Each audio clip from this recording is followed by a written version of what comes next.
Assalamualaikum warahmatullahi wabarakatuh. Hai, selamat pagi semuanya. Hari ini bagaimana kabarnya? Sehat? Alhamdulillah. Hari ini kita akan belajar tema 3, subtema 4, pembelajaran kelima tentang siklus air. Baik, sebelum kita belajar bersama, alangkah baiknya kita berdoa terlebih dahulu. Berdoa dimulai. Selesai.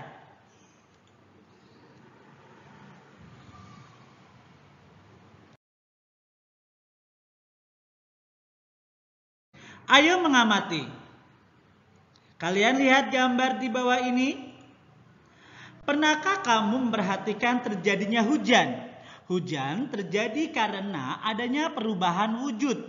Sebagian permukaan bumi berisi air. Ada sungai, danau, kolam, dan lautan yang terisi air. Air di permukaan bumi menguap terkena panas matahari. Uap air akan berubah menjadi awan. Awan akan mengembun menjadi titik-titik air.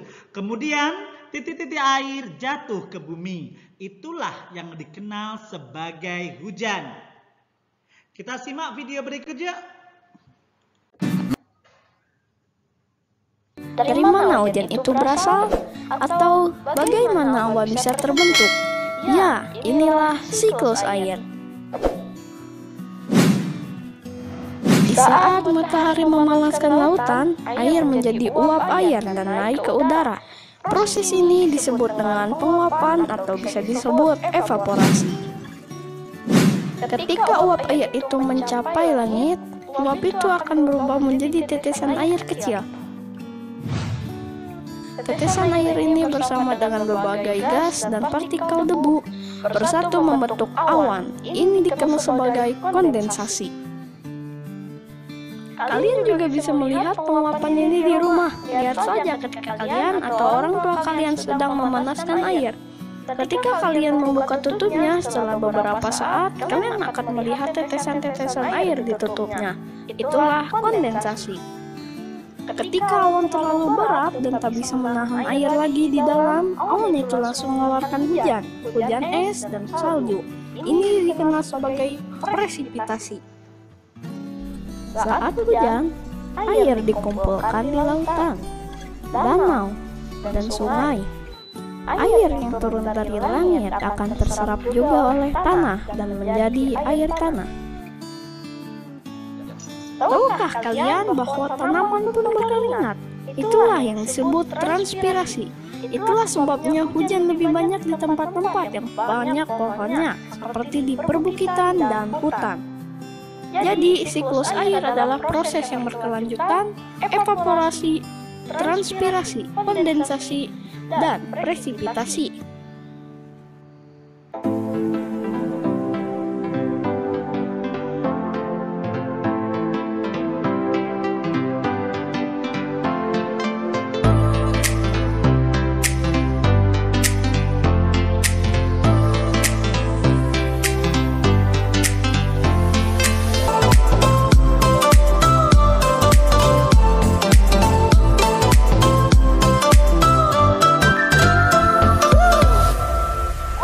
Seperti biasa, terima kasih. Proses terjadinya hujan berdasarkan penjelasan di atas. Diskusikan bersama kelompokmu, berilah nomor pada kotak yang telah disediakan. Lihatlah pada gambar. Nomor 1 adalah air laut akan menguap, sehingga terjadilah awan. Lama-kelamaan awan akan menjadi banyak. Karena banyak tersebut sehingga awan itu akan berubah menjadi hujan. Kemudian dari hujan turun ke bumi. Akan diserap oleh tumbuhan ataupun tanah. Dan sebagian airnya akan kembali pada laut. Begitulah siklus air terjadi.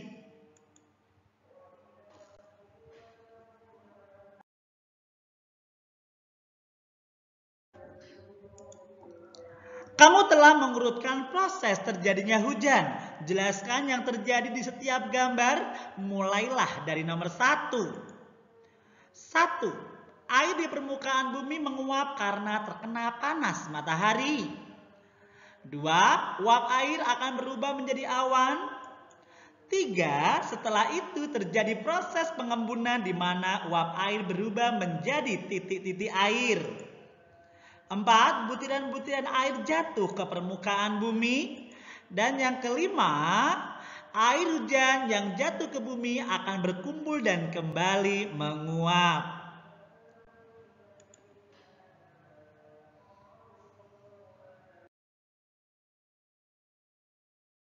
Mengamati. Siti hendak pergi ke rumah teman untuk mengerjakan tugas. Saat itu hujan turun dengan derasnya. Siti menunggu hingga hujan reda. Hujan turun sejak pukul 7.15 pagi dan berhenti pukul 9:10 pagi. Berapa lama hujan turun? Kalian lihat pada gambar, ada 2 buah gambar jam di mana keterangannya adalah hujan turun pukul 7:15.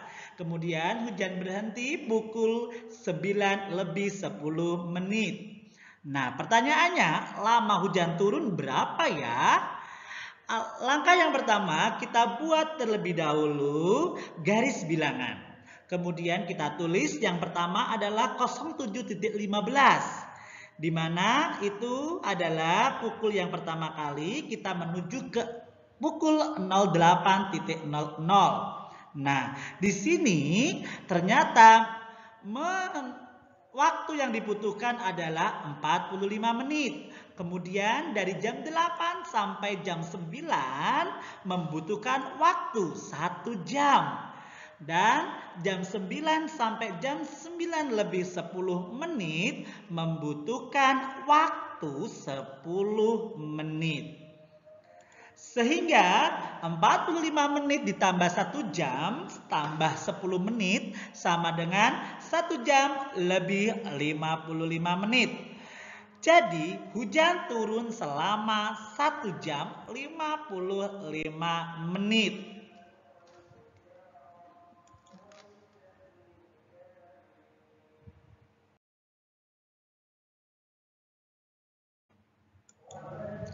Udin pergi ke sekolah diantar ayah. Udin berangkat pukul 6:25 menit pagi. Perjalanan dari rumah ke sekolah membutuhkan waktu 30 menit. Pukul berapa Udin sampai di sekolah? Ingat, kita buat terlebih dahulu garis bilangan. Yaitu yang pertama pukul 6:25 menit. Nah, berapa lama ya? Ternyata waktu yang dibutuhkan adalah 30 menit.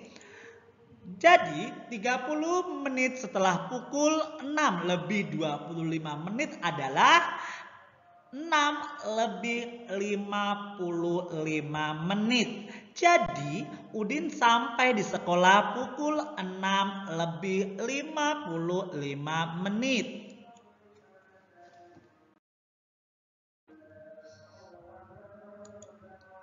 Selesaikan soal-soal berkaitan dengan waktu. Yang pertama, 2 jam setelah pukul 8.00 adalah pukul 08.00 ditambah 02.00. Jadi hasilnya adalah pukul 10 pagi. B. 4 jam sebelum pukul 6.20 adalah pukul berapa ya? Nah, di sini ada kalimat sebelum. Jadi di sini akan terjadi pengurangan. 06.20 dikurangi 04.00 sama dengan 02.20. Yang C, 40 menit setelah pukul 04.15 adalah pukul. Nah, di sini ada kalimat setelah. Maka kita menggunakan operasi hitung penjumlahan. 04.15 ditambah 00.45 sama dengan 05.00. D. 3 jam setelah pukul 01.20 adalah pukul, sama ya, di sini menggunakan operasi hitung penjumlahan. 01.20 ditambah 03.00 sama dengan 04.20 menit. 1 jam sebelum pukul 09.10 adalah pukul. Nah, di sini ada kalimat sebelum, maaf, ada kata sebelum. Nah, maka dari itu menggunakan operasi hitung pengurangan. Nah, 09.00 dikurangi 01.00 jadi 08.10 menit. Yang F, 50 menit setelah pukul 10.40 adalah pukul, ada kata setelah. Maka dari itu kita menggunakan operasi hitung penjumlahan. 10.40 ditambah 00.50 sama dengan 11.30.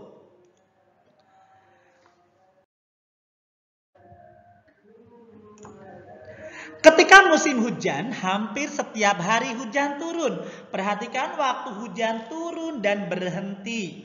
Amati selama 3 hari. Hitunglah lama waktu hujan setiap harinya. Kita lihat di sini ada kolom. Ada hari yang pertama, 2, 3, dan 4. Awal hujan turun pukul 05.30. Hujan berhenti pukul 6.45. Nah, caranya bagaimana? Ayo kita lihat di sini.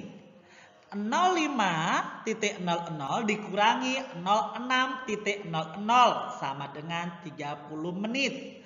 Kemudian dari titik 6.00 dikurangi 06.45 sama dengan 45 menit. Nah, jadi 30 menit ditambah 40 menit sama dengan 75 menit. Ingat, 75 menit kita ambil dulu 60 menit atau sama dengan 1 jam. Nah, sisanya adalah 15 menit. Sehingga pukul 05.30 turun hujan, berhentinya titik 06.45.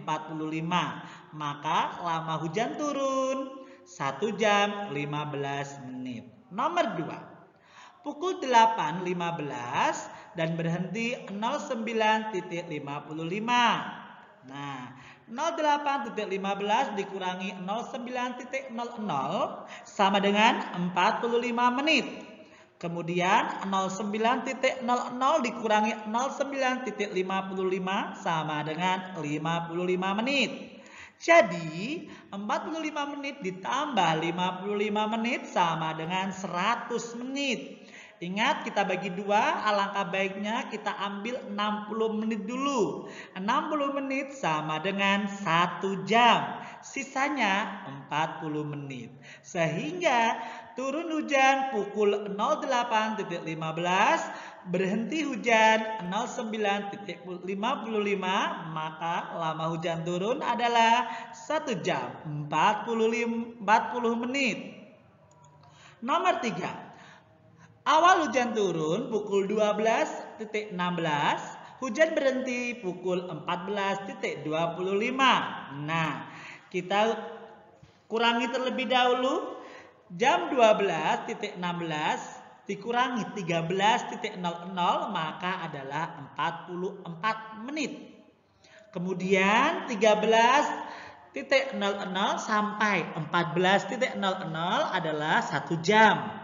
Maka dari itu 14 dikurangi 14.25 sama dengan 25 menit.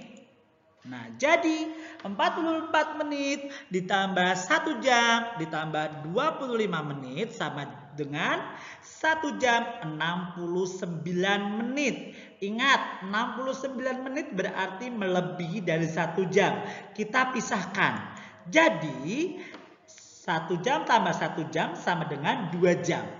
Lebihnya adalah 9 menit. Sehingga awal hujan turun pukul 12.16 dan hujan berhenti pukul 14.25 memakan lama waktu sebanyak 2 jam 9 menit. Nomor 4. Pukul 16.00 hingga pukul 18.25. Berapa lama ya? Oke. 16.00 dikurangi 18.00 sama dengan 2 jam. Kemudian 18.00 dikurangi 18.25 sama dengan 25 menit. Maka 2 jam lebih 25 menit. Nah, sehingga lama hujan adalah 2 jam 25 menit.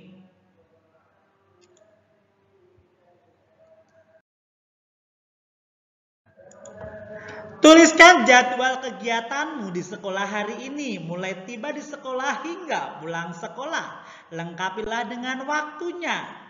Nah, yang pertama adalah mulai kegiatan pukul 06.15, selesai kegiatan pukul 6.30. Kegiatannya adalah berangkat ke sekolah, sehingga memakan waktu lama 15 menit. Yang kedua, pukul 6.30 sampai pukul 7.00, yaitu kegiatannya membaca buku. Lama kegiatannya adalah 30 menit. Berikutnya, pukul 07.00 sampai 08.45, kegiatannya adalah olahraga. Lama kegiatannya 1 jam lebih 45 menit. Berikutnya adalah pukul 08.45 sampai pukul 09.00, yaitu kegiatannya istirahat. Lamanya 15 menit. Pukul 09.00 sampai pukul 10.45, yaitu kegiatannya belajar di kelas. Memakan waktu 1 jam 45 menit. Dan yang terakhir adalah pukul 10.45 hingga pukul 11.00. Kegiatannya adalah pulang ke rumah. Lama kegiatannya 15 menit.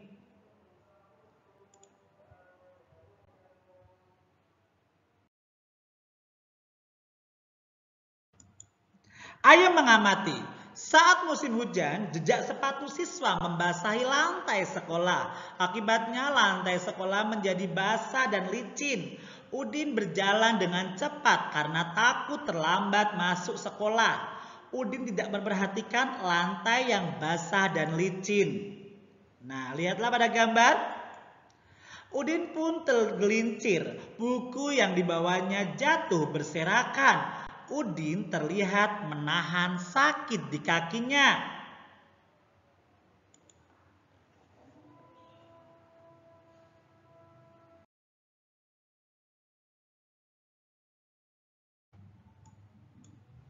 Kamu berada di dekat Udin saat itu. Apa yang kamu lakukan? Tuliskan pendapatmu. Misalnya sebagai gambaran, menolong Udin untuk berdiri dan mengumpulkan bukunya yang berserakan.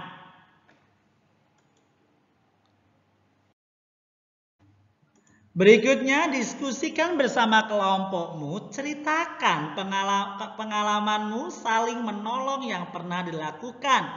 Dengarkan cerita temanmu, ceritakan pula pengalamanmu. Tuliskan pengalamanmu dan temanmu, pilihlah satu pengalamanmu yang berkesan. Tuliskan pula pengalaman temanmu yang berkesan. Pengalamanku yang menunjukkan sikap menolong di sekolah. Yang pertama adalah menolong teman membersihkan kelas meskipun bukan jadwal piket kita. Yang kedua, menolong teman dengan meminjamkan catatan sekolah untuk disalin. Yang ketiga, menjelaskan kepada teman mata pelajaran yang belum dia pahami. Berikutnya, menolong teman yang sakit untuk dibawa ke ruang UKS.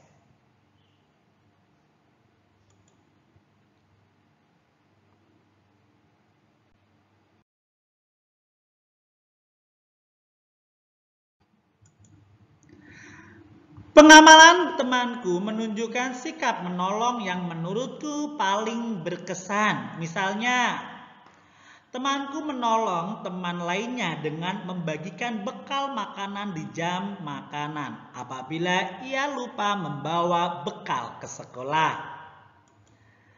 Yang kedua, mengapa kita perlu menolong orang lain? Manusia adalah makhluk sosial yang tidak bisa hidup tanpa orang lain. Dengan saling tolong-menolong, tentu kita akan bisa menjalani semua dengan lebih mudah.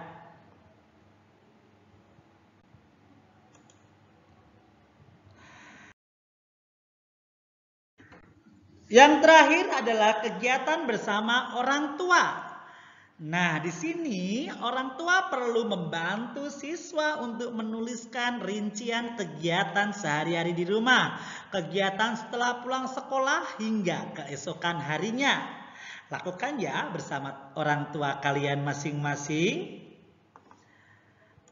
Oke.